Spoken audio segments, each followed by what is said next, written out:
I turned 35 years used to be long periods sitting in a car. I felt my body was gradually losing its elasticity. Then I included 30 minutes of exercise to my morning routine. But the intention to rescue my body, invaded by stiffness, was still incompatible with my status as conductor, condemned to endure the heavy traffic of the city. I decided to take a bicycle as transportation, transforming 2 hours of suffocating routing onto pure movement and breathability, with a total of 30 kilometers per day every day. All this in a town that is anything but friendly to those who, for one reason or another, prefer the bike instead of using fossil fuel alternatives. A city, like many, that seems designed to favor the prosperity of a wicked industry, which creates an illusion of mobility and comfort, while pollution and deterioration of a public space cannot be more outrageous. Now, I live in Australia. I have 41 years and I'm bike mechanic at James Cook University. From here, I intend to tell the story of the workshop is next to the library, where I learned to revel in the repair and maintenance of these horses of steel, which increasingly harder emerge as a smart choice that can rescue the citizens' irrational delirium of the car.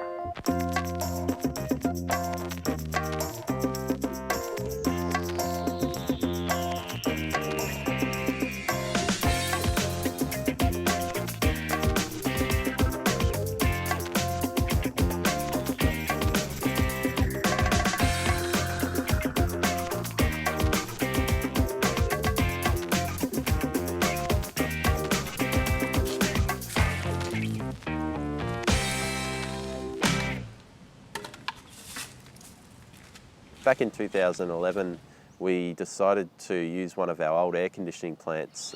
There's a big building that was, all the air conditioning had been pulled out of it. And we decided to turn that, rather than knock the building down, we decided to turn it into an end-of-ride facility.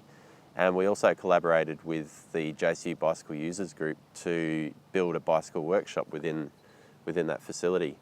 So that would then give them a hub to base themselves and give them a lot more visibility on campus. So that became very successful, and a lot of students were taking up the opportunity to have their bike fixed, but there was certainly not enough labour to do that, do all the repairs that were requested. So JCU, Tropico and the Bicycle Users Group teamed up and decided to put a bit of funding towards paying a mechanic from there on to work out of the workshop for 1 or 2 shifts a week for 3-hour shifts.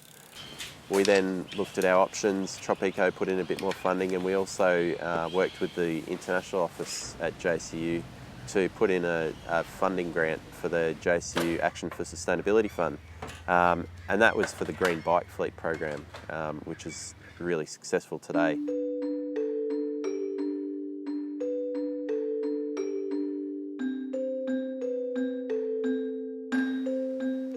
So those bikes that I was fixing up to sell later became the Green Bike Fleet when we got more funding from the international office. And so they had heard about us doing it, about us trying to fix up these cheap bikes and sell them, and then we're offering to buy them back. And Tom Bayless Hack was interested, and he put together a grant proposal for us to get some money and start making this a bigger thing, to start continuing to sell to students to recycle these bikes. And make sure they kept getting used, because there's always a lot of students that come in every semester and they don't have a way to get around at all. So we thought it was a really good program. And we got, I don't know, some funding anyways thrown together from the university to start selling these bikes and to pay for a mechanic or 2 mechanics to start putting them together and fixing them, make sure that they were ready to go and that they were safe. And that sprouted up from the first semester. Maybe I sold 5 or 6 bikes, and this last semester we sold over 100 bikes this semester alone. And we sold over 200 bikes since the program started about 2 years ago, which is pretty amazing.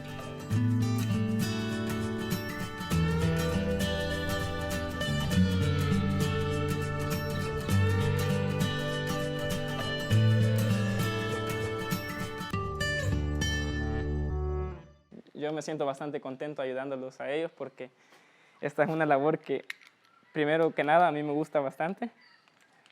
Las bicicletas son algo que se ha transformado en mi pasión estos días. Y luego tiene bastantes beneficios que van más allá simplemente de arreglar o andar una bicicleta. Por ejemplo, muchos de ellos no tienen la facilidad de adquirir repuestos cerca, entonces nosotros podemos ocupar muchos repuestos que tenemos de otras bicicletas e instalarlos en estas nuevas bicicletas. Y el costo es cero, entonces también ayuda económicamente a la comunidad estudiantil de James Cook. Además de ello, mientras más estudiantes andan rodando sus bicicletas alrededor de la universidad,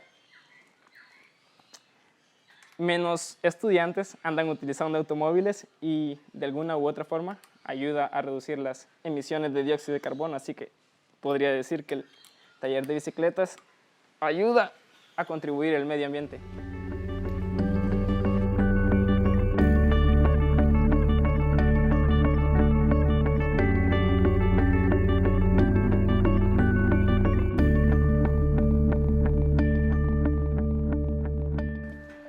I choose bicycles as my main form of transport because it's environmentally friendly, it keeps you fit, and it's a lot of fun. I get to explore pathways and see beautiful places where you can't access by car. Also, the biking community is a lot of fun to be a part of. You get to meet new people and also you feel better about yourself. And also you get to customize your bike and have it with you and you feel a connection with the bike. And it's a great feeling.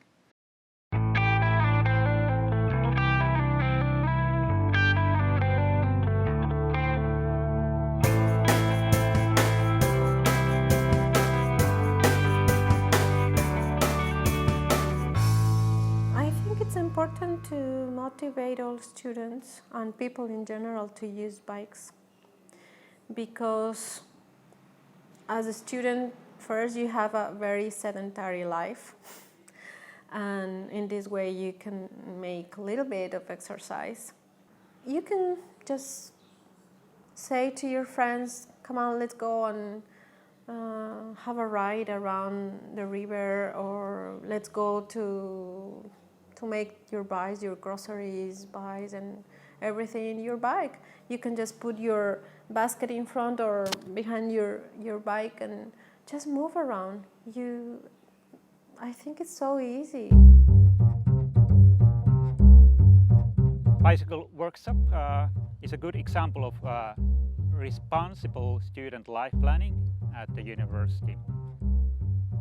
I think that successful university need to have such a services for students that student can concentrate on their studies, and this gives many benefits for people.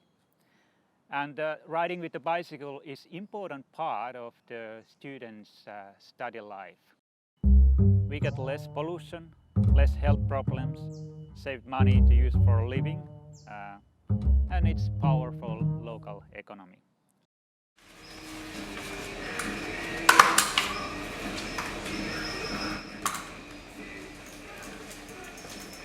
So we really encourage people to come and use the workshop. It's a free service.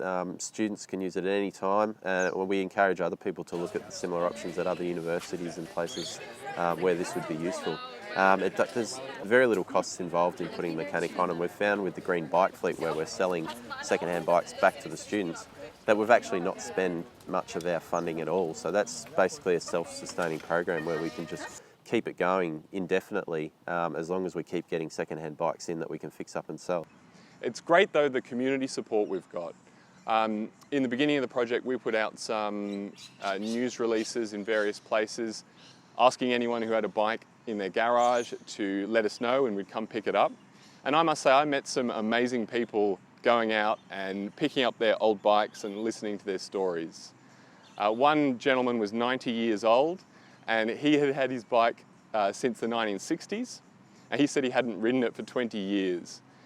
It wasn't a bike we could really repair and get going again, but it shows the community links that a bike program builds. He had had a lot of fun in his life riding, and he was happy to know that potentially parts of that bike would go and live on in future students' cycling adventures.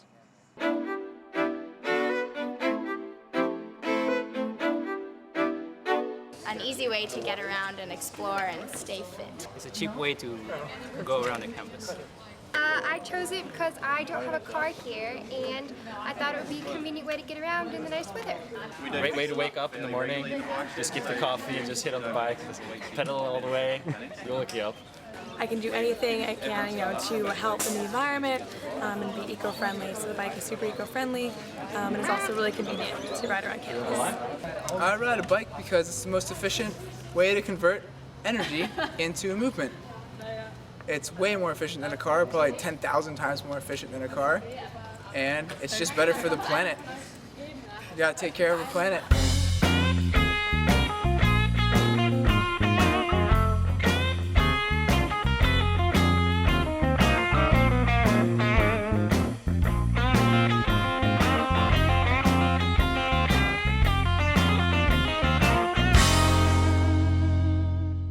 For me, it's the amenity. I just think that it's so much more pleasant to ride a bike than to drive a car. And one of the things that's really encouraged me to get the bike shed up and going, and to get the Green Bikes program going, to get bikes available to especially our foreign students, is, I kind of started that in a small way on my own. People would give me a bike and I'd give it to a student if they asked me. And now it's a big thing, and we've rehomed so many bikes and gotten so many students on bicycles. I guess the easy way forward is to reclaim a part of the streets. The streets are all paid for, and I won't be happy as a cycling advocate, which I've kind of stepped away from a little bit, but I still, I still follow what's happening. And there is an increasing movement to reclaim a part of the street for cyclists. We've paid the money, we've built the infrastructure, and a long line of parked cars isn't using our transport infrastructure effectively. We need to free up that space for movement. If you can organize your local government to have 1 or 2 days a year that a route is closed to cars and people can be set free on their bicycles, they will feel set free. And then they'll want more. I ride my bicycle to work each day. It's not so far. It's better for me than my car. I wear a helmet that is made of rigid styrofoam, inspected by a French guy named Guillaume. I downshift my Shimano gears, I pedal hard and I'm out of here. Ooh, glad I am that the coast is clear. Glad I am to